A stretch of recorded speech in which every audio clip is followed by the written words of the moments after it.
5 races down and 5 to go in SKG Season 12, with round 6 taking us back to Qatar.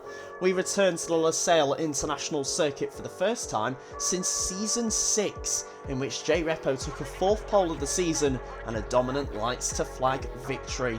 As for the circuit itself, 5.38 kilometres in length, 16 turns, most of which being medium to high speed corners. That can make overtaking opportunities hard to come by, but the 1 DRS zone is down the pit straight and provides great chances into turns 1 and 2.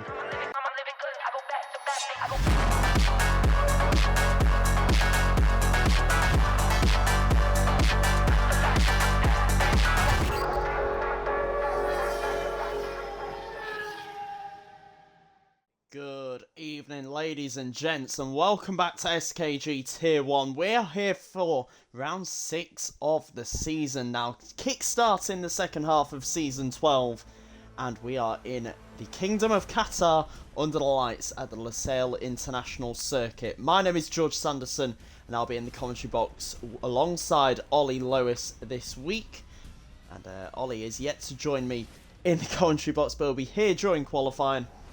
And what a qualifying session it was, with the top 15 drivers all within 7 tenths of the pole time, our closest qualifying since the season opener. But look away, Ferrari fans, as it was another nightmare for Marius Anderson, who starts P17 and 1.2 seconds off pole. His teammate Hukid down in 15th, back-to-back races with neither Ferrari inside the top 10. P14 is Goat Ghosty, he's just behind State Daisy in an all-reserve row 7, with Josh Rose down in 11th after missing his chance to set a final lap time in qualifying.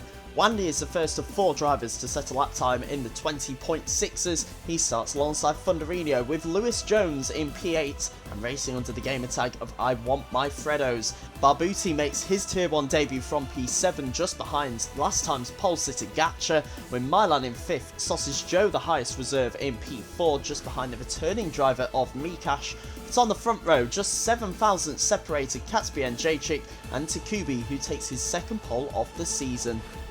Here we go then, 5 red lights at the Losail International Circuit. Takubi on pole, Catsper in second, and we are underway under the lights. And it's been a decent start for the V-car, but here comes Mikash in second place, going all the way around the outside of Catsby and Jachik into turn 1. The Alpine on his Tier 1 return is already up into second, and here's Sausage Joe challenging Catsper, as well as we've got a Red Bull off in the background. That's Milan in the background, the man 4th in the championship, all the way down to 17th.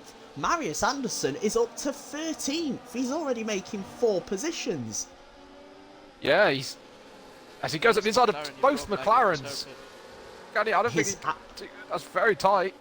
No, it's very tight, and they're still side by side, 3 wide, heading into turn 7 here. Marius Anderson trying to go all the way around the outside. He's tapped by Nanu Star as he tried to close the door on the second McLaren. It's Ferrari versus McLaren for 11th down to 14th at the moment.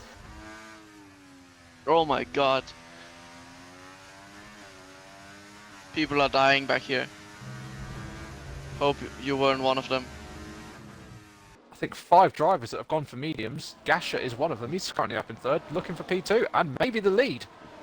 Yeah, we're almost going 3 wide here, down towards turn 1. Takubi parks himself in the middle of the track, if I can get my words out, and makes it very difficult to overtake. Holds on to the lead as Gasha looking to go all the way around the outside of the Alpine of Mikash, and those medium tyres are working out well for Gasha up into P2.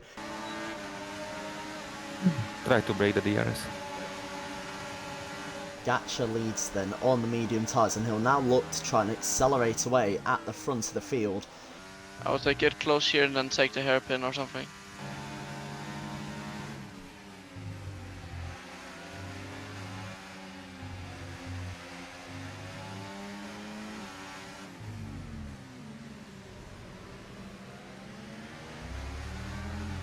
Go on, son. Wow! I'm about to let ice cream go, I don't want to fly in. And you can see the gap there actually as we go down the pit straight between the Mercedes and the Aston Martin. But here comes Mikash, goes one way then the other, and will opt to go all the way around the outside of the Aston Martin, who is now having to fend off Takubi and the V-carb is through. As you say, Ollie, Takubi back up in second place. Gatcha losing 2 places in 1 corner.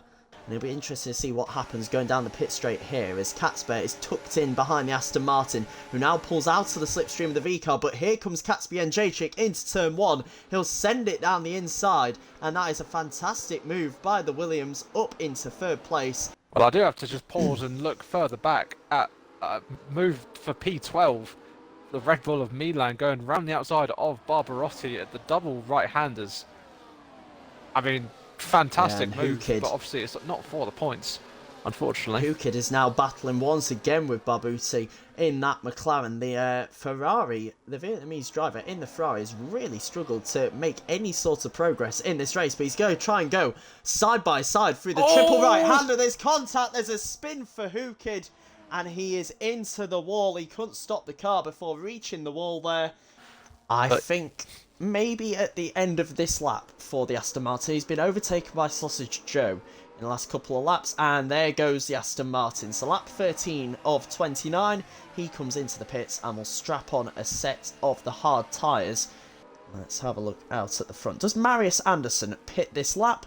Yes, he does. I was sort of expecting that, to react to the undercut of Gatcha and try and come out as close to him as possible. Ice Cream has also come into the pit lane. They will get a stronger tow behind the V-carb, and indeed, here comes Lewis Jones. He's getting closer. Oh, we're going to be 3 wide into turn 1 here. Lewis Jones sends it down the inside. He gets to Kubi. Can he also get Mikash? It will turn to the outside through turn 2. He is not close enough to Kubi, trying to make the move back, but will not be able to and has to settle for 3rd. And here comes Katsby and Jacek trying to get down the inside. He isn't close enough, has to back out.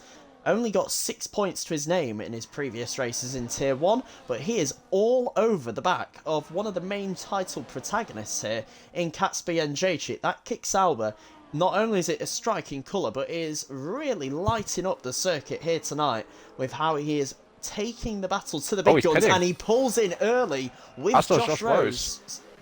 So yeah, the undercut here for the Kick-Sauber and Josh Rose. Let's see if it's a bit more powerful on a fresh set of mediums versus old hards than fresh hards against old mediums. You see there, the top 3 all into the pit lane. Mikash, Lewis Jones and Takubi all coming in. They'll take off the white wall hard tyres. Katzber has to stay out there because otherwise he'll be double stacking with his teammates, and that is the problem that Katzber may face as Mikash gets underway eventually. The game glitching slightly there, but he will return out, and this is the big question there. Here comes Where is Sausage Joe? There he is on the right hand side. Out of the pit lane comes Mikash, and the Kick-Sauber is going to jump him. He has done the undercut to perfection there. Mikash comes out in a net P2 ahead of Josh Rose, who has crucially got past both Gatcha and Marius Anderson down the pit straight there.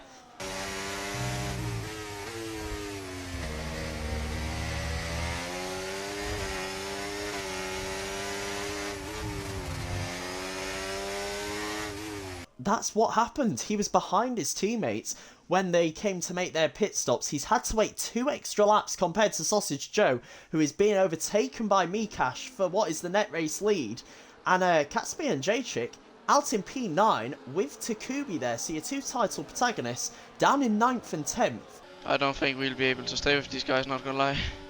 Yeah. We have a little bit of differential in tyre strategy as we have a yellow. That is Tim Uvenagel, who has spun, and he is not going to be a ghost to... Has he got a puncture? Yes, he has. The front left tyre punctured there for the hards, so they've gone 19 laps. And I'm sure Takubi will be wanting to make the move down the pit straight, but is that maybe a bit of gamesmanship as Takubi runs into the back of the Aston Martin? He just didn't think that the Aston Martin will be so slow into the final corner, and that is going to cost Takubi going down the pit straight as he has Funderino overtaking him, and he now runs into the back of Funderino. Takubi needs to be careful here, otherwise he's going to end up getting damaged like he did in Australia. But Josh Rose will just get DRS this time around from Mikash. He almost broke the 1 second window, but here comes Lewis Jones, and he is going down the inside of Josh Rose. And Sausage Joe is going to try and get both of them. Lewis tries to close the door on the Kick-Sauber, but it doesn't work. There is wheel-to-wheel contact between them, but Sausage Joe up into second place, but he has that 3-second time penalty, which is going to drop him back a number of positions. The Williams and the RBs here doing battle, and it is the top two in the constructors standings doing battle out on track, as well as the top two in the drivers standings here. As it stands, as Catsby and Jacek and Takubi once again battling it out on the circuit. As Josh Rose and Catsby and Jacek once again doing battle. It's like season 11 all over again as your reigning champion battles with your current runner-up from last season. Takubi is trying to get involved and get past his teammates, and that he does. Down the inside through the double right-hander. Takubi gets past Josh Rose and is up into P5. Heading out the final corner to start the final lap. That's a big slide from Lewis Jones, and that's going to make it very easy for his teammate to get past. Going down the pit straight, I was about to say, Mikash looks like he might have this one in the bag, as this is the last chance to use DRS in this race. Lewis Jones defends very late there as Sausage Joe tried to make the move, and he's going to try and force him wide. The kick Sauber goes off track. There's contact with the V-carb of Takubi, and it's starting to get a little bit heated here on lap 29 out of 29 in Qatar. Lewis Jones fighting hard for this podium as Sausage Joe is trying to get his way back into the top three, but he does have 6 seconds of penalties. I think it might be too little, too late for Catsby and Jacek. If Mikash can keep this clean up to the line, he is going to complete the fairy tale return to Tier 1. It's been 16 races since the Polish driver last took to the track as part of Tier 1. That was at Singapore back in Season 11. Do you know what he did there? He took the race win for Williams, and now he has fought off the Williams here in Qatar to take a fairy tale return victory to Tier 1. Mikash wins in Qatar from a Williams double podium, and Takubi up in 4th. The penalties for Sausage Joe drop him all the way down to 7th. So after 16 races away, Mikash can finally lift the Polish flag aloft once again as he takes victory in Qatar and his 4th win in Tier 1. It's a double Williams podium with Catsby and Jacek making it a Polish 1-2, finishing ahead of his teammate Lewis Jones. Takubi is 4th ahead of Funderino and Josh Rose, and TTRE Ice Cream has 3 seconds removed from his race time, making him P7 just ahead of Sausage Joe. Gacha and Wandy round out the top 10 with a nightmare weekend for championship hopefuls Milan and Marius Anderson, as neither of them score points. 4 DNFs in Qatar, including 2 reserve drivers and the other Ferrari of Hukid. In terms of the drivers' standings, we're now level at the top, with Takubi remaining ahead of Catsby and Jacek due to his 2 race wins this season. Marius Anderson is still 3rd, but now 15 points off the top 2, with Funderino climbing to 4th. Lewis overtakes Josh and Mikash enters the top 8. Wandy lifts himself ahead of Hukid due to his P10 finish in Qatar, and Gacha draws level with Parker and Ryan. In the Constructors, it's becoming something of a 2-horse race, as the double podium for Williams lifts them to the top of the standings, just 3 points ahead of V-carb in P2. A nightmare weekend for Ferrari and Red Bull as neither team score points, but they remain 3rd and 4th as Alpine climb to 5th. And finally, in the overall standings, Aston Martin remain comfortably top, but Williams do close the gap by 12 points. V-carb is still 3rd, with Alpine climbing to 4th after victory in both Tiers 1 and 3. They're just 5 points ahead of Ferrari. Mercedes and Red Bull continue to jostle for P7, just 1 point between them. Round 7 of the season will see our drivers take part in the second track vote of Season 12. Make sure you're following us on Twitch so you don't miss any of the weekend's action. Subscribe right here on YouTube for extended highlights. We'll see you next time.